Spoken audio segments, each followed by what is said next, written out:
नमस्कार मित्रांनो, मी आशिष मराठे.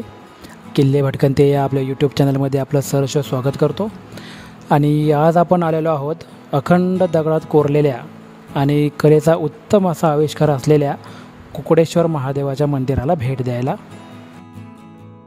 जुन्नरपासून आपण नाणे घाटाला जाताना आपल्याला हे मंदिर चावंड किल्ल्याच्या पुढे 20 किलोमीटरच्या अंतरावरती लागतं. कलेचा अतिशय सुंदर असा आविष्कार म्हणावा लागेल मित्रांनो, कारण एकाच दगडामध्ये हे मंदिर पूर्णपणे कोरलेलं आहे. चुन्याचा थोडासुद्धा वापर न करता हे मंदिर बांधलेलं आहे. शिलाहार वंशातील राजघराण्यामधील झंज या राजाने हे मंदिर बांधलेले आहे. साधारणतः 750 ते 800च्या कालावधीमध्ये हे मंदिर बांधलेले आहे. हे मंदिर पांडवकालीन आहे असं म्हणतात आणि ह्याची रचना खरंच बघण्यासारखी आहे. 1930 ते 35च्या दरम्यान एका गुराख्याला इथे एक असं मोठं भगदाड दिसलं. त्याच्यामध्ये खूप अशा मधमाशा होत्या. त्यांना बाजूला केल्यानंतर त्याला एक समोर मोठा नक्षीकामाचा असा दगड दिसला. तर त्यांनी काय केलं, गावामध्ये जाऊन सगळ्या लोकांना सांगितलं. तर गावकऱ्यांनी तिथं येऊन अहोरात्र कष्ट करून हे सगळं तो पडलेला जो जमिनीचा जो भाग होता तो सगळा बाजूला काढला आणि मग नंतर हे मंदिर सर्वांच्या समोर आलं. त्यानंतर जेव्हा गाभाऱ्यामध्ये प्रवेश करायची वेळ आली तेव्हा लोकांनी तिथं पाहिलं की महादेवाच्या पिंडीपाशी खूप मोठा नाग बसला होता आणि तो काही करून बाजूला जात नव्हता. तर गावकऱ्यांनी जेव्हा त्याला हात जोडले, प्रार्थना केली, तेव्हा सोमवारच्या एकादशीच्या दिवशी तो तिथून निघून गेला.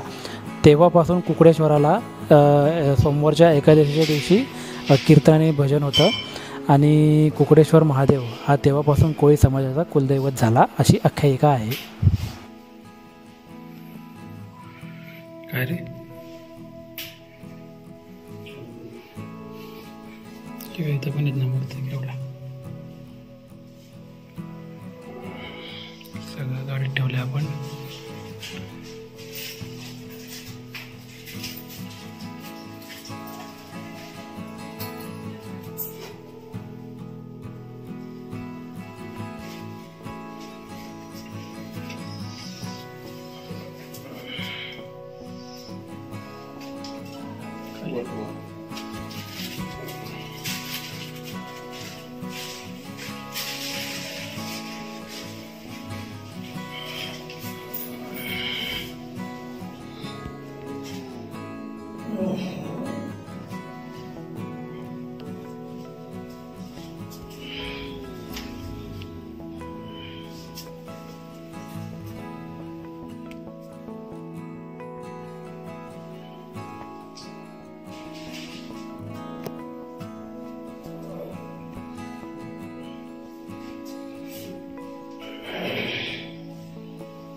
हे मंदिराच्या डाव्या बाजूला इथं अजून एक छोटंसं मंदिर आहे आणि त्याच्या दर्शनी भागावरती वयस्कर स्त्रियांचं शिल्प कोरलेलं आहे. हे पहा, 2 शिल्प आहेत आणि आतमध्ये एक मूर्ती आहे कोरीव.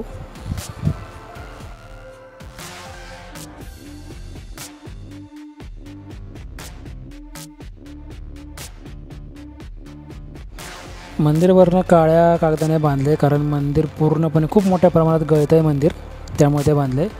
आणि ह्या वेगवेगळ्या शिला आपल्याला मंदिराच्या आजूबाजूला पाहायला मिळतात.